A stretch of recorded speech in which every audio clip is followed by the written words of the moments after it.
Dc26, Kahila, the Teaching Farmer. Soul-touching and life-enhancing stories. Kahila, the Teaching Farmer. In the village of Pantira, there were no schools for children, at least not in the time when Kahila, the Teaching Farmer, lived. The information he gave and the information the children got from their parents was like a living life school. So instead of going to school, the children stayed with their parents, and through copying the traits and skills and their positive art of living in the world, they learned from an early age everything they needed in life. From the age of 13, they would continue and specialize in certain traits and works, either learning from their own parents or they were sent to learn elsewhere. There were no schools with classrooms and blackboards. Parents and nature were the teacher. However, to learn more about nature and the basics of life, once a year the children between the age of 11 and 13 were invited to visit the magical garden of the farmer Kahila. They were allowed to stay for 1 month to experience the garden of life. This particular year, there were many children going to Kahila, a group of 35. Amongst them were the twins Chandra and Ivanka, Peter and his older brother Pan, Tyra, Jerome, Shana, Diante, Romero, and then there was the youngest of all, whose name was Pascal. He was only 10 years old. He had always been a fast learner, and because his family was soon moving away, he had been allowed to join the group, so as not to miss out on this wonderful opportunity. All the children went with smiling faces as they were curious and excited, for they had heard about the wise farmer from their parents, from their older sisters and brothers. The name Kahila came up every time in conversations, and the young children were inspired by hearing all the stories about what the elders had experienced in the magical garden. So the longing to visit Kahila had been growing over the years. They set out in the early morning to avoid the hot sun draining their energy. The trip was tiring enough and took almost 4 hours. The parents had prepared the children, packed extra food, and some of the parents walked their children or child to the natural gate of Kahila's magical garden. Some children were allowed to rest on a cart being pulled by 2 horses. Others walked the entire way.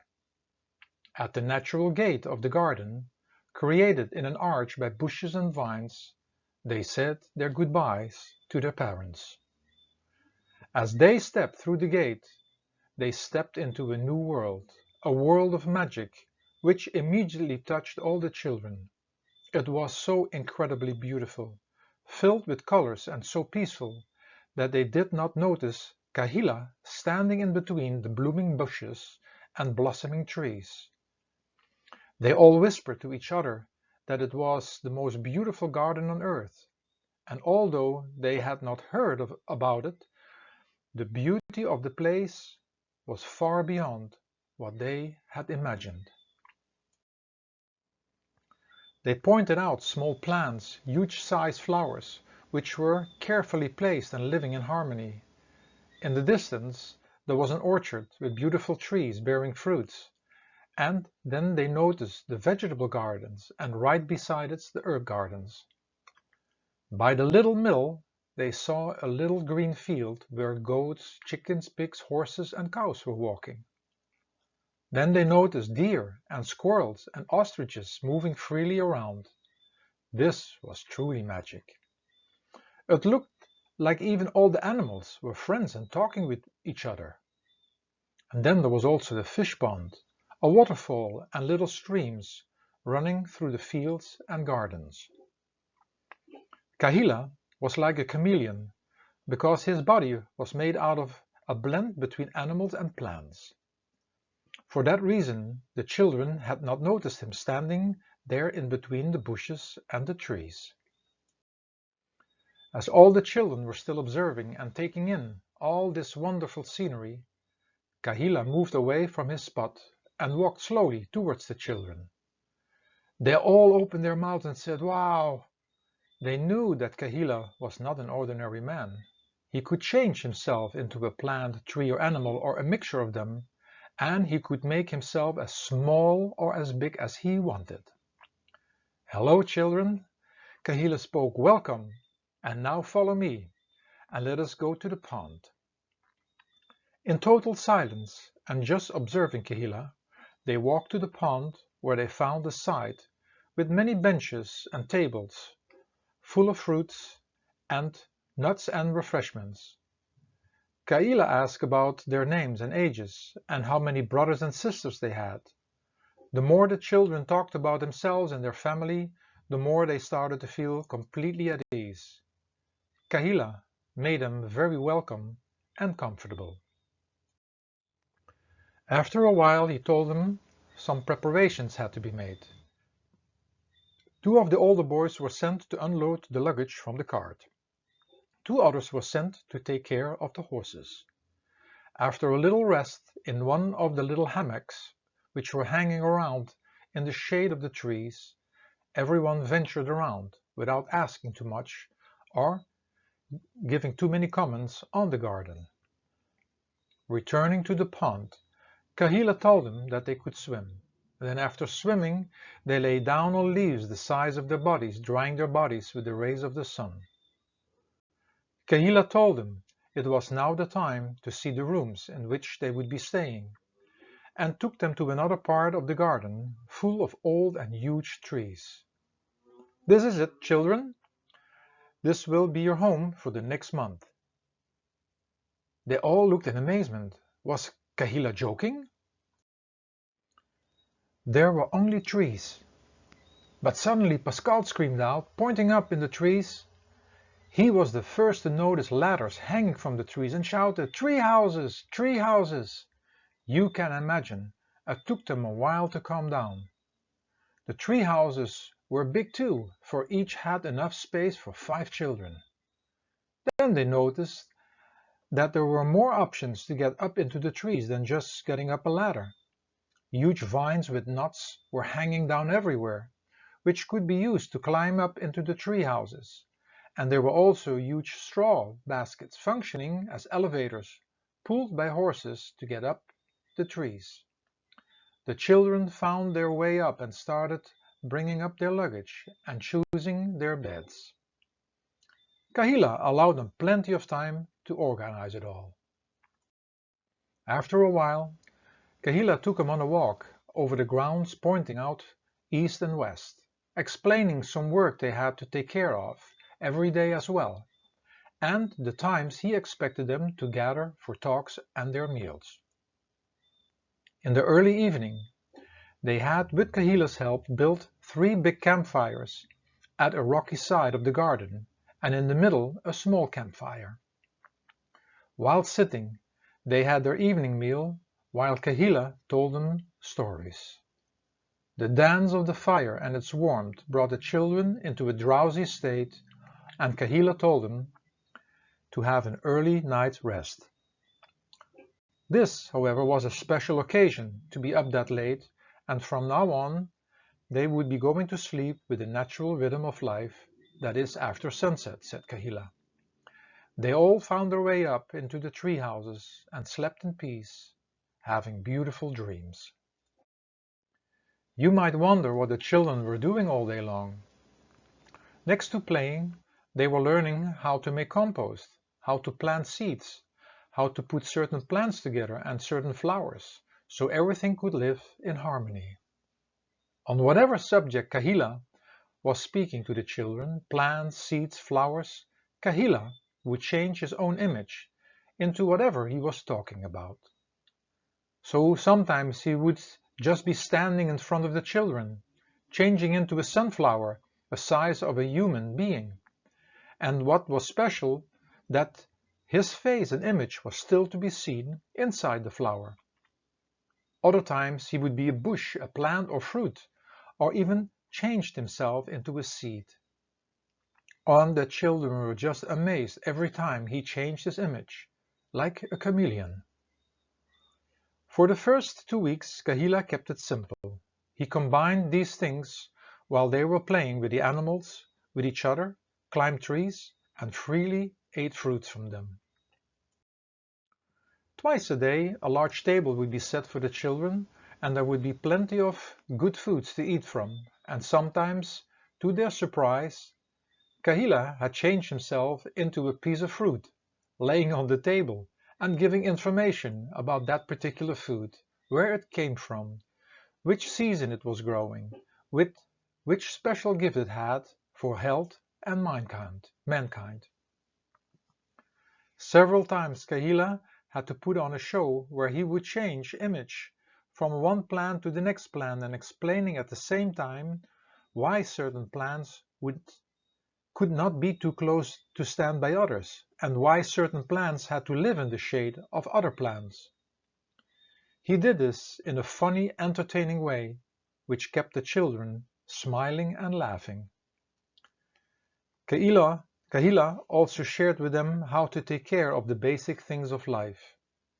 They had to do simple chores, like cleaning their tree houses, learning to prepare some simple meals, and when they ate, they cleaned their own plates and cups. They learned how to make salves and oils from the herbs and plants for healing purposes and to clean their bodies. At the end of the second week, it was in the early morning that Kahila called all the children together to sit by the pond under the large tree that gave them shade, and then, to the amazement of all the children, he changed himself into a cow, and the children knew he would be talking to them about animals. I hope, children, you have had a great time up till now, and I am happy to see that you have made many friends amongst each other and with the animals around here. The children all agreed it was beautiful and happy to have so many friends. As you discovered in the last 14 days, while being here, you have not been given any animal products to eat. Have you missed this? The children answered that they had not missed eating that at all. Imagine, said Kahila the cow, you have become friends with all these animals. Would you want to kill your friends and eat them when there is a lot of other foods to eat beside animals? The children shuddered at the thought of it. I don't want to kill the horse I made friends with, said Tyra. One child put his finger and asked, but Kahila, when we don't eat meat or fish, we will die. Kahila the cow smiled and said, dear child, did you know that in the past most people in the world did not eat meat or fish? Also nowadays there are still many people who do not eat these products. They would have been dead by now if they really needed it, wouldn't you think? But, said one of the children, I eat at home meat and fish, but I have never killed an animal or fish. No, said Kahila the cow. Many of us do not kill, but let other people kill the animals for us. And for the law of nature, it is one and the same.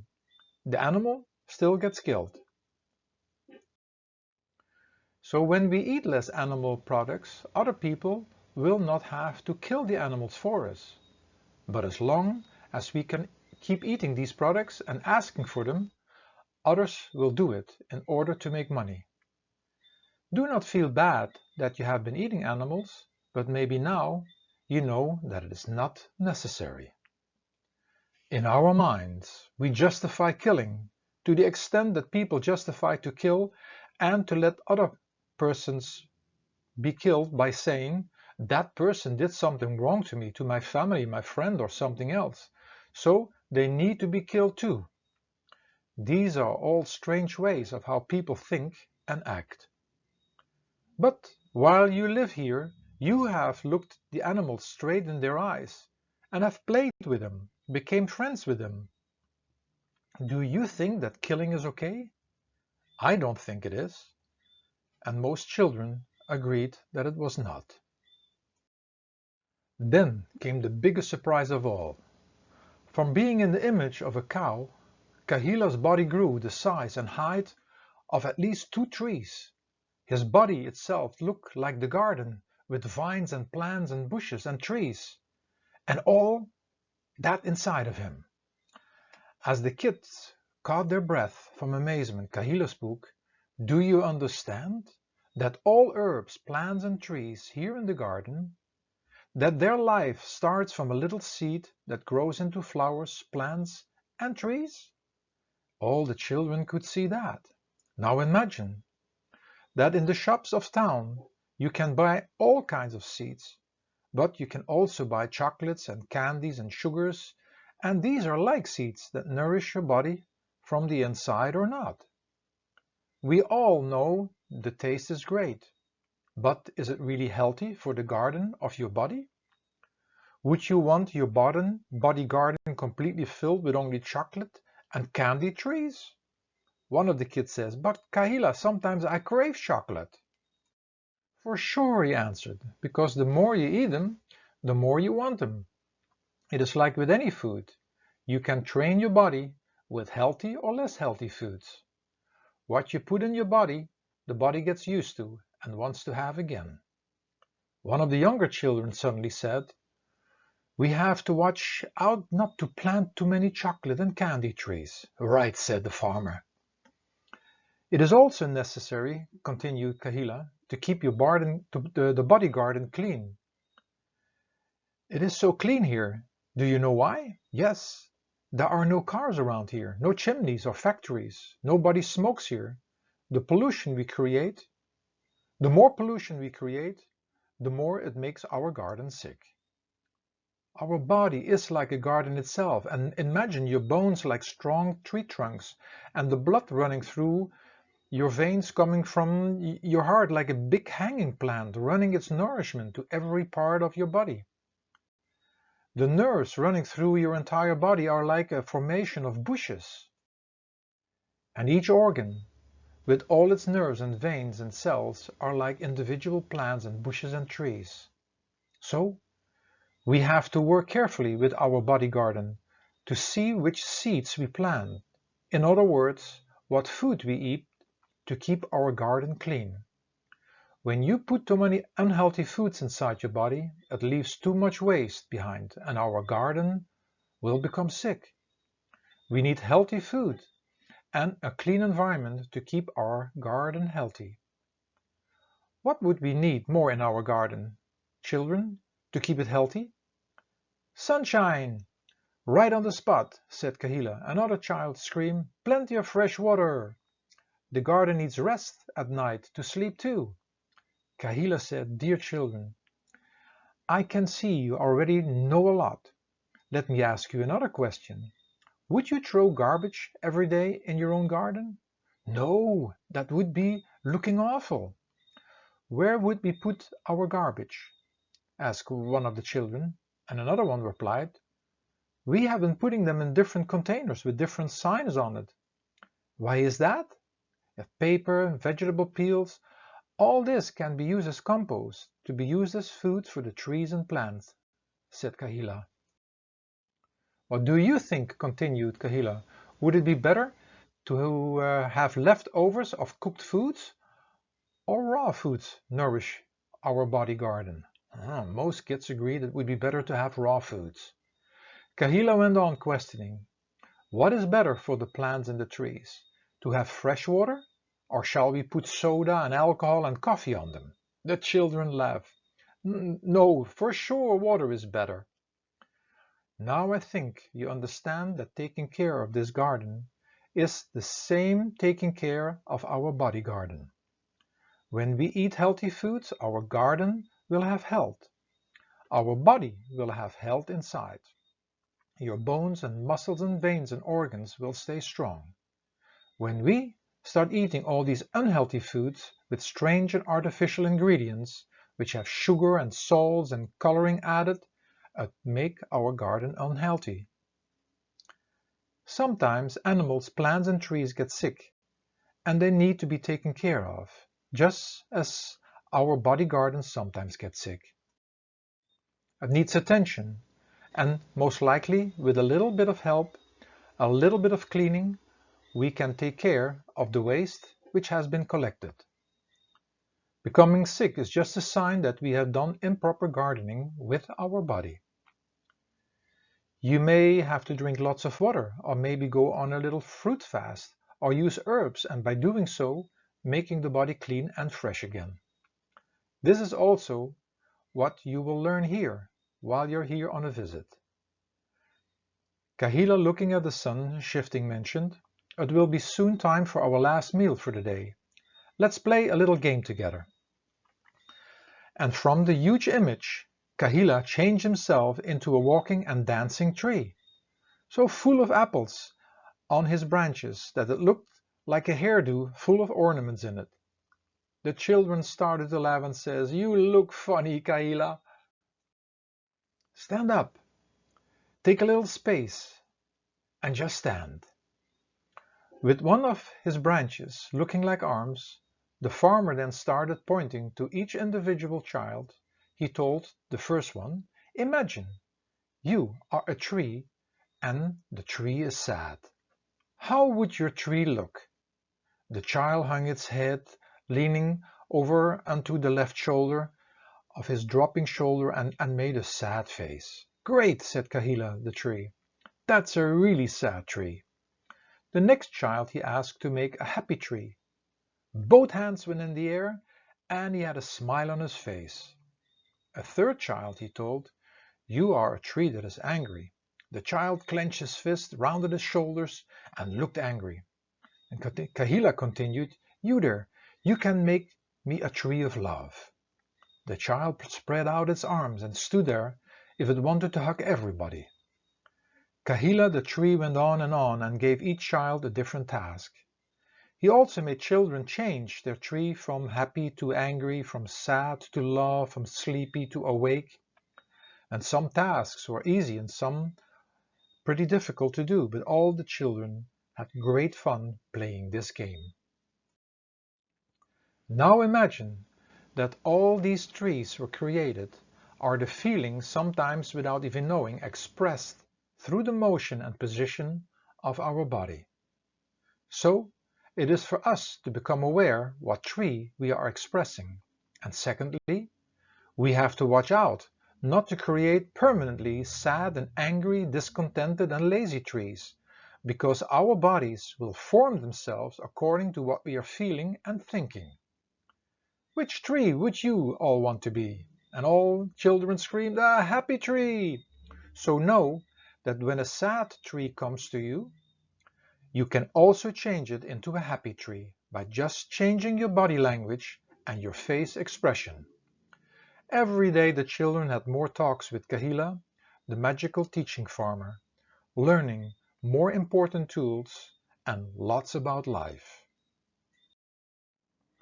On the last day, Kahila once more sat down with the children and spoke, "Before you go home, let me give you my last message. Look at your body for the rest of your life as a living garden, and don't forget how to take care of this garden, for now you know how to do that.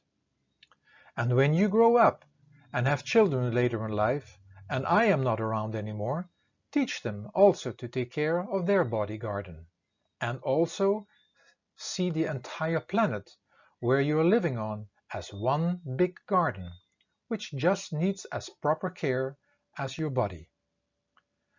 When the body of Mother Earth gets out of balance, the effects are shown in our body garden too, and vice versa."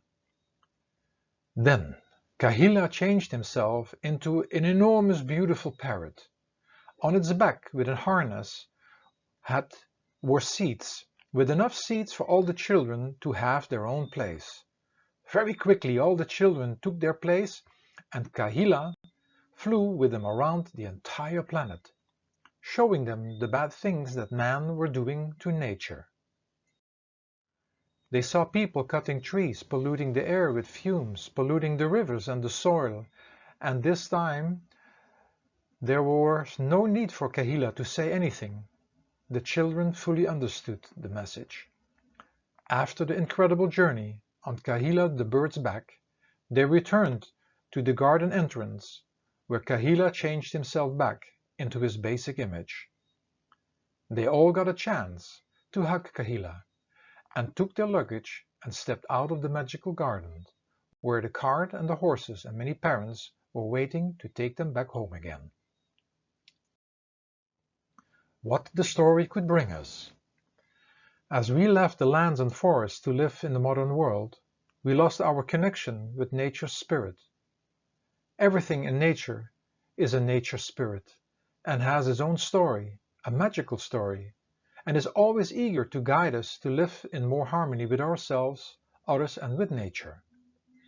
Nature is bound to regulations, and when we do not know what these regulations are, we pay fines in many different forms, such as unawareness, illness, feeling disconnected, dependent only on man-created cures, small signs and symptoms and later showing up in our life as disease.